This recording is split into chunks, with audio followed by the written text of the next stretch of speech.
The smell of turkey and tension filled the air as I walked into my mother-in-law's house that Thanksgiving evening.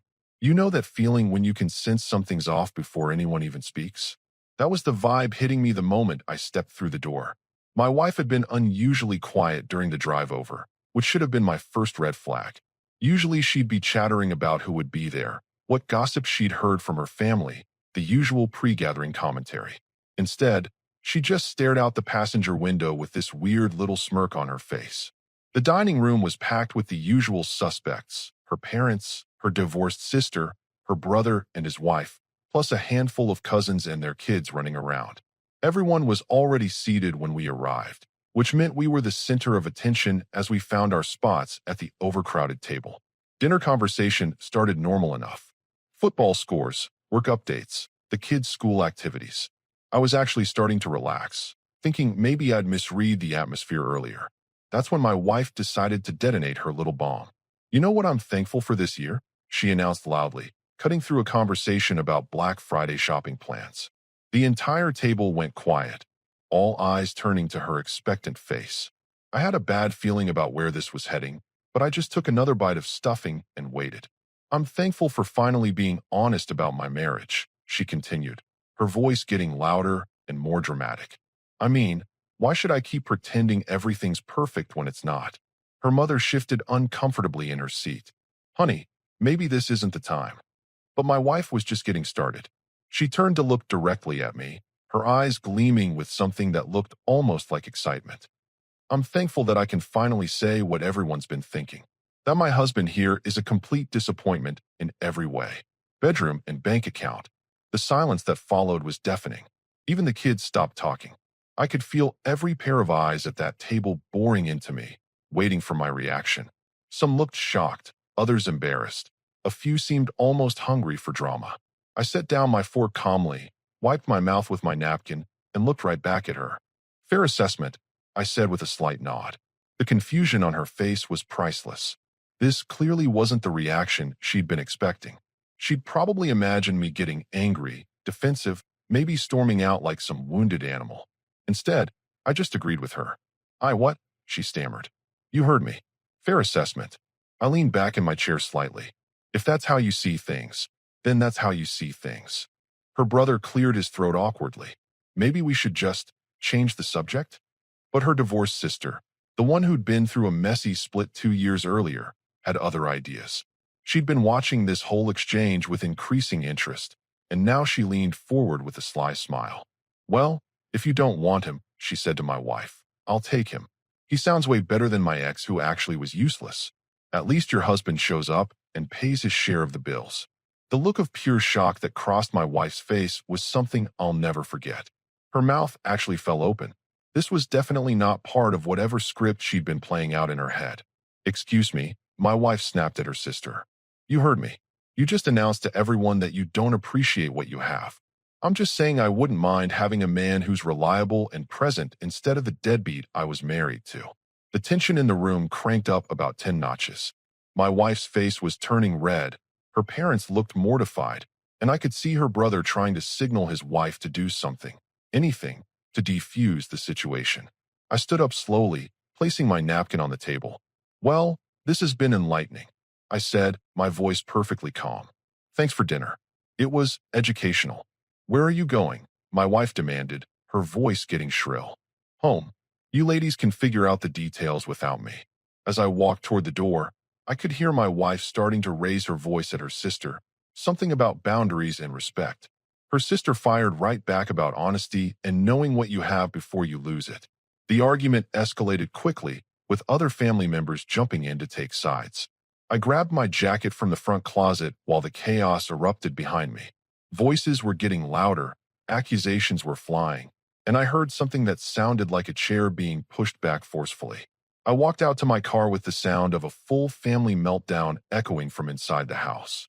As I started the engine, I could see figures moving around frantically through the front window. My wife's voice was the loudest of all, though I couldn't make out the exact words anymore. The drive home was peaceful. 20 minutes of quiet road, no drama, no accusations, no performance. Just me, the radio playing some classic rock, and the realization that I'd just watched my wife blow up her own family dinner for reasons I was only beginning to understand. What I didn't know was that this wasn't really about my performance in any aspect of our marriage. This felt calculated, planned, like she'd been building up to this moment for a while. The question was why, and more importantly, what was she planning to do next? The 20-minute drive home gave me plenty of time to think. No angry music, no aggressive driving, just steady cruise control and clear thinking.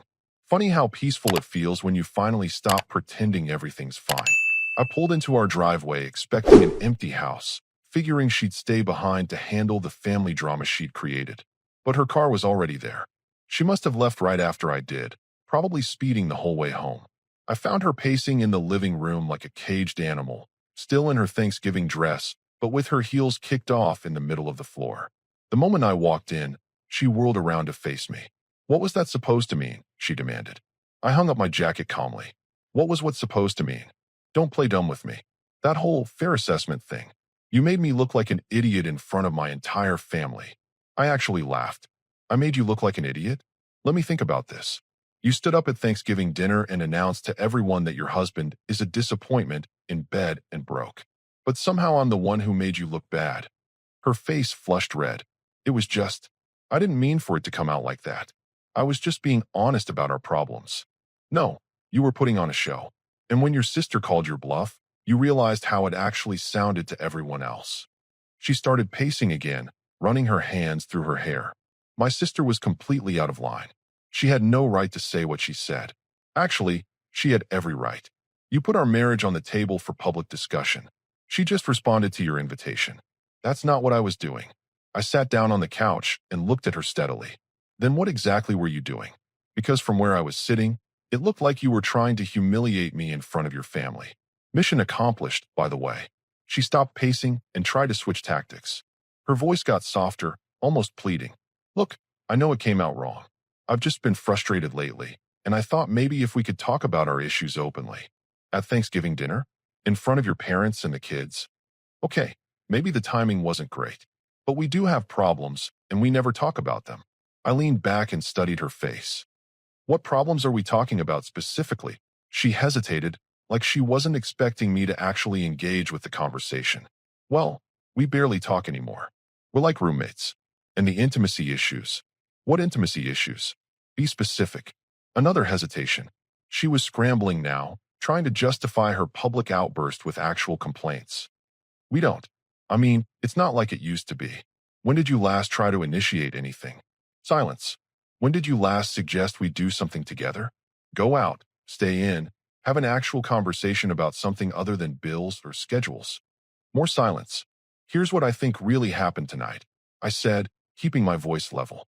You've been building up some narrative in your head about our marriage, and tonight you decided to test it out on an audience. You wanted to see how it would play, get some validation for whatever you're planning next. Her eyes widened slightly. That's ridiculous. Is it? Because the woman I married wouldn't have ambushed me like that. She would have talked to me first, privately, like an adult. Tonight felt like a performance. She tried tears next. I just feel so disconnected from you. I don't know how to get through to you anymore. Disconnected? I work, I pay my share of everything. I show up when I'm supposed to. What exactly am I not giving you that you need? It's not about money or showing up. It's about emotional connection.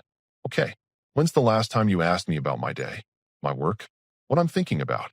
When's the last time you seemed genuinely interested in having a conversation that wasn't about something you needed me to do or fix or pay for? She opened and closed her mouth like she was trying to find an answer that didn't exist. I've been watching this pattern for months, I continued. You treat me like a business partner when it's convenient, and a disappointment when you need someone to blame for whatever's missing in your life. Tonight you just made it public. That's not fair. Fair? You want to talk about fair? Fair would have been talking to me about your concerns before announcing them to your family. Fair would have been treating me with basic respect in front of people who are supposed to care about both of us. She sat down heavily in the chair across from me, and I could see her trying to figure out her next move. The tears weren't working, the justifications weren't working, and I wasn't getting angry like she'd probably expected. So what happens now? She asked quietly. Now you sleep in the guest room while I figure out what I want to do next. What you want to do? What's that supposed to mean? I stood up and headed toward the stairs. It means I'm done pretending this is working when it's clearly not. You made that pretty obvious tonight. You can't just make decisions like that without talking to me. I paused at the bottom of the stairs. Like you talked to me before deciding to air our private business at Thanksgiving dinner. She didn't have an answer for that. The guest room has clean sheets, I said. I'll see you in the morning. As I climbed the stairs, I could hear her starting to cry again. But this time it sounded different. Less manipulative, more like genuine panic. Like she was finally realizing that her little performance had consequences she hadn't thought through. I closed the bedroom door behind me and actually felt calm for the first time in months. Sometimes you don't realize how much energy you've been spending on maintaining a facade until you finally stop pretending. The next morning, I woke up to the smell of bacon and coffee. My wife was already up, making what looked like a full breakfast spread. She'd changed into one of those outfits she used to wear when we first started dating, the kind that said she was trying way too hard. Morning, she said with forced brightness when I came downstairs. I made your favorite breakfast. I poured myself coffee and sat down at the kitchen table. The bacon was perfectly crispy, eggs over easy, fresh orange juice. The works. It would have been touching if it wasn't so obviously calculated. This is nice, I said neutrally. She sat across from me with her own plate, but I noticed she wasn't actually eating much, just pushing food around while watching my face for reactions. I was thinking, she started carefully, maybe we could drive up to that little bed and breakfast in the mountains this weekend. You know, the one we went to for our second anniversary. Why? The question caught her off guard. Why? Because we need to reconnect. Work on us. Last night you told your entire family that I was a disappointment in every way. Today you want to go on a romantic weekend. Help me understand the logic here. Her face tightened. I already explained that last night came out wrong. I was just frustrated and it didn't sound the way I meant it. How did you mean it to sound? Another pause. She was really struggling with this. I meant that we have some areas we could improve on. As a couple, I took a sip of coffee. And you thought Thanksgiving dinner was the right venue for couples' feedback? Fine. I was wrong about the timing. But my feelings about our relationship are still valid. Which feelings specifically? She set down her fork with a little more force than necessary. Why are you being so difficult about this? I'm trying to fix things. I'm not being difficult. I'm asking you to explain what you actually want to fix, since yesterday you seemed pretty clear that the problem was me. The weekend getaway idea died pretty quickly after that. By lunch, she'd moved on to sulking, which honestly was more familiar territory. She spent the afternoon doing laundry with aggressive efficiency, slamming the washer lid and folding clothes like they'd personally offended her. Around dinner time, she tried a different approach. I was reading in the living room when she came in wearing a black dress I hadn't seen in months. I thought we could order from that Italian place you like, she said, sitting down next to me on the couch. Close enough that I could smell her perfume. I already ate. What? When? Made a sandwich around 5. She looked confused, like the idea that I might eat without consulting her was foreign. Well, I haven't eaten yet. Order whatever you want. She scooted closer. Or we could cook together, like we used to. I looked up from my book. When did we used to cook together? We. Remember when we made that pasta dish for your birthday last year? You mean when you asked me to help you make dinner because your sister was coming over and you wanted to impress her with your cooking skills? Her face fell. You remember everything so negatively. I remember things the way they happened. She tried physical contact next, putting her hand on my arm. I miss us. The way we used to be. When was that exactly? Because I'm trying to remember the last time you seemed happy to see me when I came home from work, or asked about my day because you actually wanted to know, not because you were building up to asking me to do something. She pulled her hand back. I do care about your day. Yesterday was Tuesday. What happened at my work on Tuesday? Silence. Monday. More silence. What project am I working on right now? She looked down at her hands. You don't tell me about work stuff. Because every time I start to, you change the subject or start talking about something else. You've trained me not to bother. By Sunday, the attempts at seduction and reconciliation had turned into something else entirely. She was back to being angry, but this time it had a desperate edge to it. This is ridiculous, she announced while I was making coffee Sunday morning. You're being completely unreasonable. How so? You're holding one bad moment against me forever. Everyone says things they don't mean when they're upset. What were you upset about exactly? Because you seemed pretty pleased with yourself when you said it. I wasn't pleased. I was. I was trying to get your attention. By humiliating me in front of your family, I wasn't trying to humiliate you. I was trying to get you to react, to show some emotion, to prove that you actually care about our marriage. I turned to face her. So your plan was to publicly attack me until I got upset enough to prove I loved you? When she said it out loud like that, even she could hear how crazy it sounded. You're twisting my words. I'm repeating your words. Fine. Maybe it wasn't the best approach. But you've been so distant lately, so checked out. I felt invisible. Invisible how? I'm here every night. I pay my half of everything. I show up for family events, even the ones where your mother spends the whole time passive-aggressively commenting on my career choices. Being physically present isn't the same as being emotionally present. And being emotionally present means what exactly? Because if it means agreeing with everything you say and never having my own opinions about anything, then you're right. I haven't been doing that. She started to cry again, but this time it felt different. Less calculated, more frustrated. I don't know how to get through to you anymore, she said through tears. You could try talking to me like I'm a person instead of a problem to be solved. I do talk to you. You talk at me. You tell me what you need me to do, what you need me to fix, what you're unhappy about. When's the last time you asked me what I wanted, what I was thinking about, what would make me happy? She wiped her eyes. I ask you what you want all the time. Name one time in the last month. Another silence. This is impossible, she said finally. You've already decided on the villain here. I haven't decided anything. I'm just not pretending that what happened Thursday night was okay. And I'm not going to act like we can fix this with a weekend trip and some bacon. She looked at me with something that might have been real fear for the first time since this whole thing started. So what does that mean? It means I'm sleeping in the guest room until further notice. And it means you need to figure out what you actually want from this marriage, because whatever game you were playing Thursday night isn't going to work anymore. The house felt different after that conversation. Quieter, but not in a peaceful way. More like the quiet before a storm, when you know something bigger is coming, but you're not sure exactly what or when. The breaking point came Tuesday evening. I was in the kitchen making dinner when she walked in with that look on her face, the one that meant she'd been building up to something all day. We need to talk, she announced. Okay. I kept stirring the pasta sauce. Talk. Not like this. Sit down. This is serious. I turned off the burner and faced her. What's serious? She took a deep breath like she was preparing for a performance. I can't keep living like this. The tension, the hostility, you treating me like I'm some kind of criminal. I'm not treating you like anything. I'm just not pretending everything's normal. Everything could be normal if you just let it be. But you're determined to punish me forever for one mistake. What mistake exactly? Thursday night. I already apologized for that. I leaned against the counter. No, you explain why you did it. You justified it. You made excuses for it. But you never actually apologized. Her face reddened. Fine. I'm sorry I embarrassed you at dinner.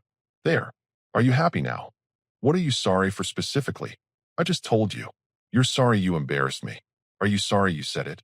Or just sorry about where you said it? She stared at me for a moment, and I could see her internal debate playing out on her face.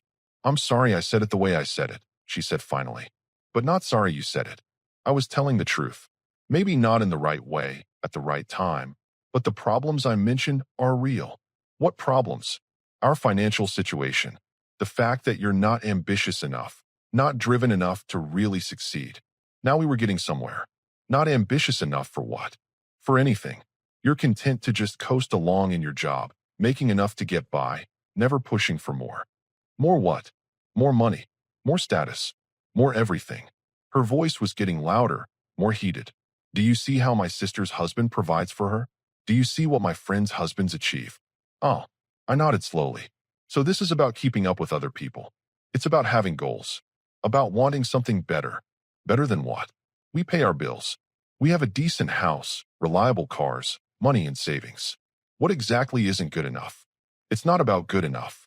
It's about excellence. About being successful. Define successful. She threw her hands up in exasperation. You know what successful means. No, I want to hear your definition. Successful means what exactly? It means being able to afford nice things. It means people respecting you. It means not having to worry about money. We don't worry about money because we live like we're poor. We could be doing so much better if you just try harder. I was quiet for a moment, processing this. How long have you felt this way? What? How long have you been disappointed in my income level? She hesitated. I'm not disappointed in your income. I'm disappointed in your lack of ambition. Same question. How long?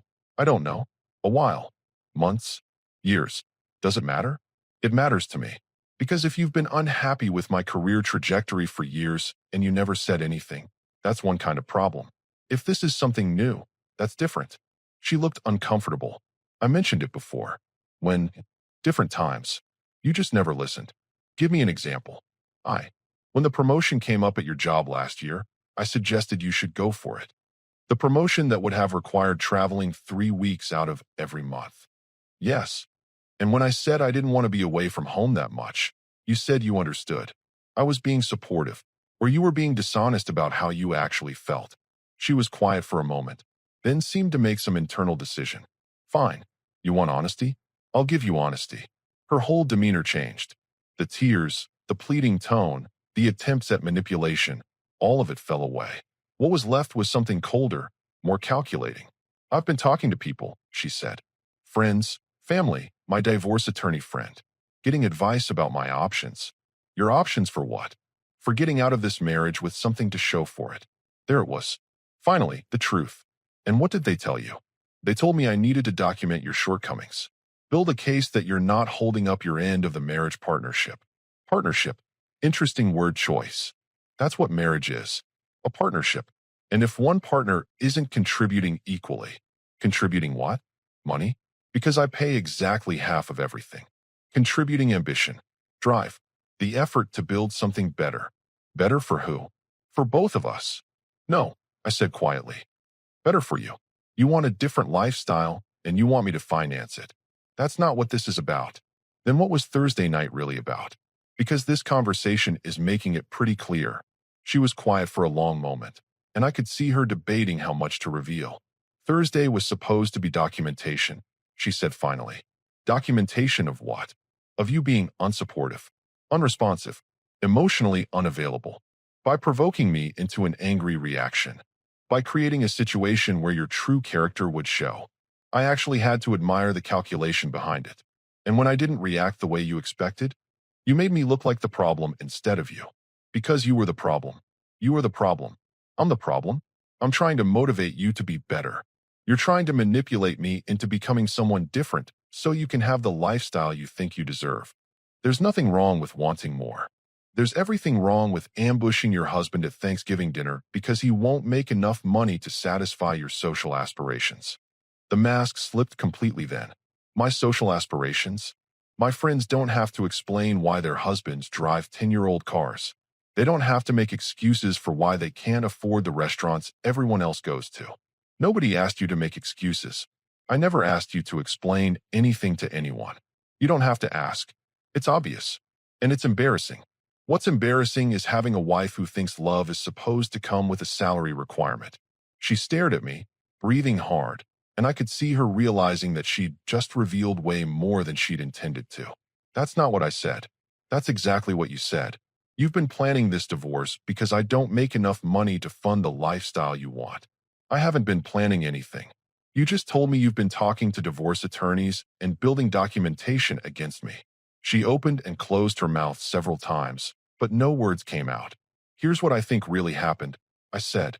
You decided months ago that you wanted out, but you wanted it to be my fault so you could get more in the divorce.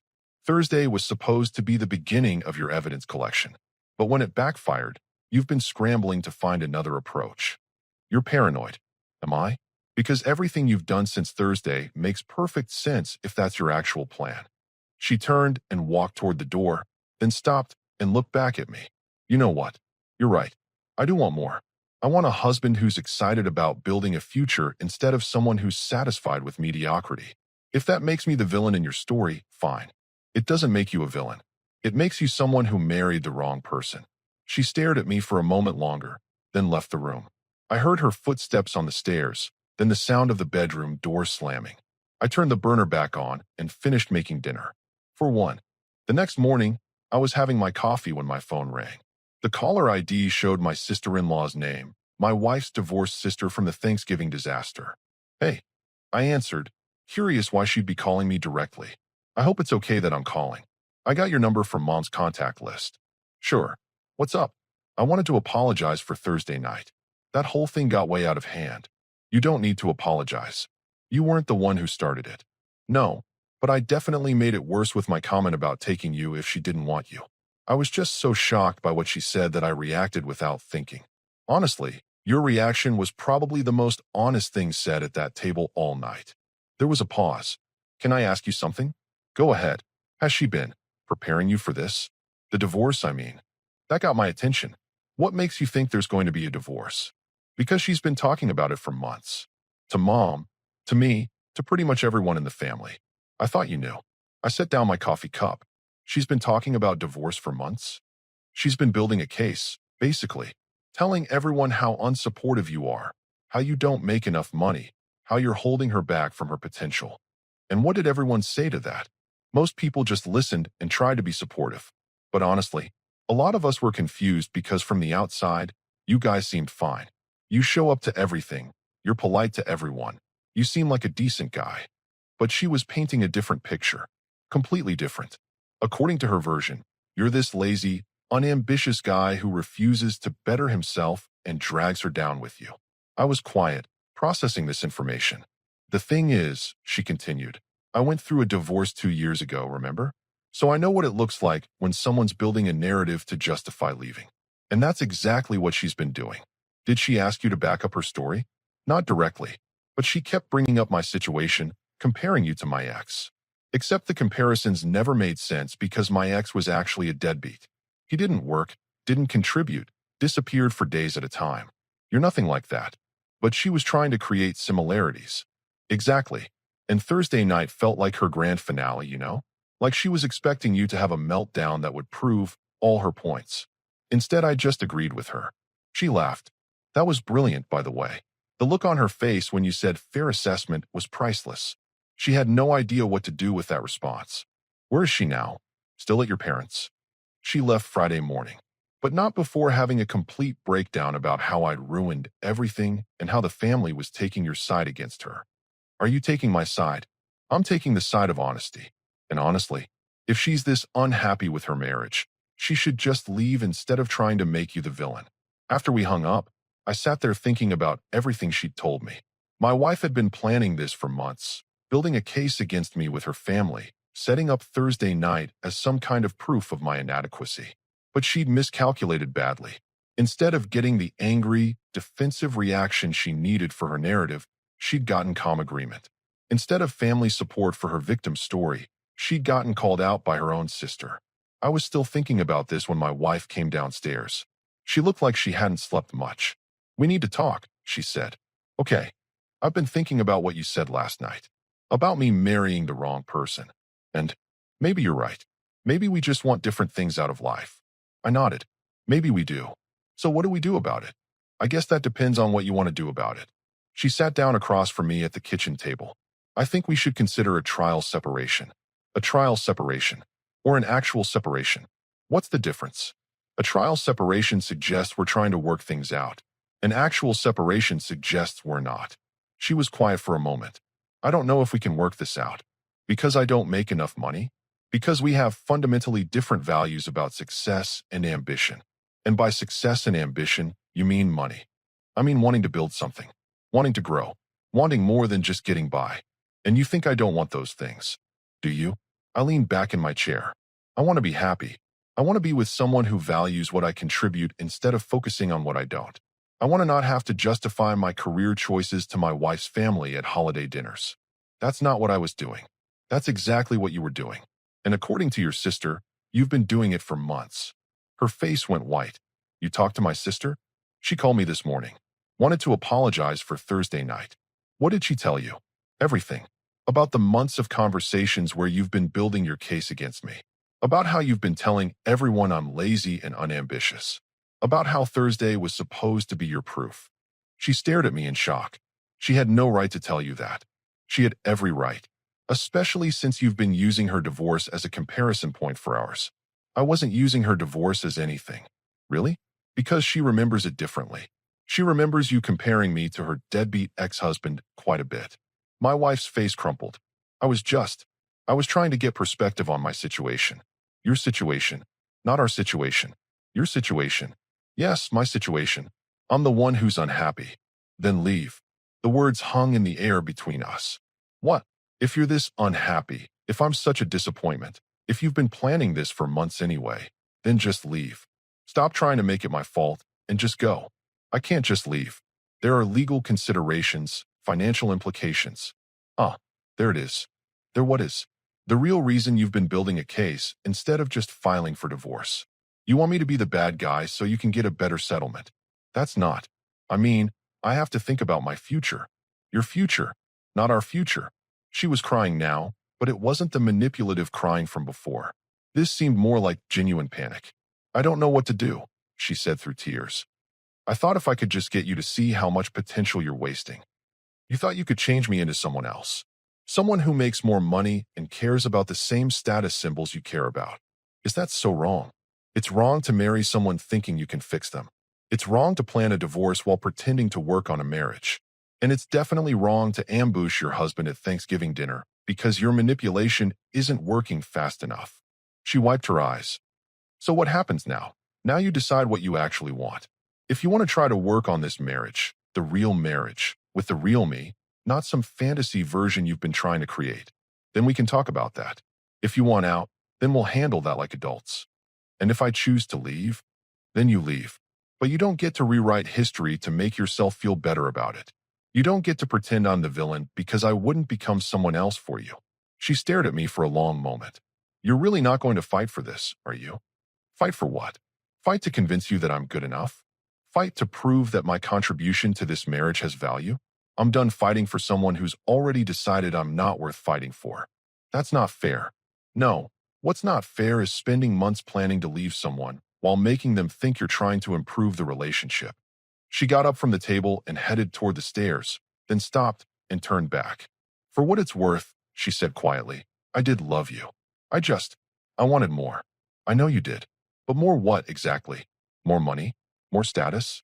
More of me being someone I'm not? She didn't answer. She just went upstairs, and I heard the bedroom door close behind her. I finished my coffee in the quiet kitchen, thinking about how sometimes the kindest thing you can do for someone is stop trying to be what they want you to be. 3 weeks later, she made her choice. I came home from work to find her in the living room with a folder of papers. I've filed, she said simply. Okay. She seemed surprised by my calm response. That's it. Just okay. What did you expect? Drama? Begging? You've been planning this for months. I thought you might try to change my mind. Why would I try to convince someone to stay who doesn't want to be here? The divorce process was surprisingly straightforward. No dramatic courtroom battles, no angry negotiations. She'd built her case around my supposed lack of ambition, but when it came to actual grounds for divorce, there wasn't much there. I hadn't been unfaithful, abusive, or financially irresponsible. I just wasn't rich enough for her taste. Her attempt to claim I'd been emotionally unavailable fell flat when her own sister testified that I'd always been respectful and present at family events. The Thanksgiving incident actually worked against her. Multiple witnesses confirmed that she'd been the one creating public drama, not me. She tried one last manipulation during the final settlement meeting. I gave you the best years of my life, she said, tears in her eyes. I supported your career when you were starting out. And I gave you my best years too, I replied. I showed up every day, paid my share, treated you with respect. The fact that you didn't value those things doesn't make them worthless. 6 months after the papers were signed, I was sitting in my kitchen now, having coffee and reading the news when my phone buzzed. A text from my former sister-in-law. Heard she's dating that real estate guy from her gym, the one with the BMW and the big house. Thought you should know she's already posting photos of expensive dinners on social media. I typed back, good for her. Hope she's happy. Are you happy? I looked around my quiet house. Clean dishes in the sink because I'd cooked myself a real dinner the night before. A book I actually wanted to read on the counter. No tension in the air, no waiting for the next criticism or manipulation. Yeah, I typed back. I really am. The truth was, I felt lighter than I had in years. I'd spent so much energy trying to measure up to standards I didn't even agree with, trying to be enough for someone who'd already decided I wasn't. I still worked the same job, made the same salary, drove the same car. But now those things felt like choices instead of failures. I wasn't rich, but I was content. I wasn't climbing any corporate ladders, but I wasn't stressed about impressing people who didn't matter. A few months later, I ran into her at the grocery store. She was with the real estate guy. Expensive suit, flashy watch, the whole package. She saw me first and tensed up, but I just nodded politely. "You look good," she said awkwardly. "Thanks. You too. This is David," she said, introducing her new boyfriend. "David, this is my ex-husband." David shook my hand with that overly firm grip some guys think proves something. "Sorry about what happened, man. But hey, her loss, right?" I almost laughed. Actually, I think it worked out exactly the way it was supposed to. My ex-wife's face showed a flicker of something. Maybe surprise, maybe disappointment that I wasn't bitter or broken. "Take care of yourself," I said to both of them, and meant it.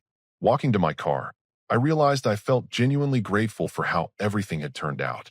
She'd done me a favor at that Thanksgiving dinner, even if she hadn't meant to. She'd shown me exactly who she was and what she valued, and freed me from trying to be someone I wasn't. Sometimes the best thing that can happen to you is someone deciding you're not good enough for them, because it means you get to find out that you're exactly good enough for yourself. And that's worth more than any BMW or expensive dinner could ever be.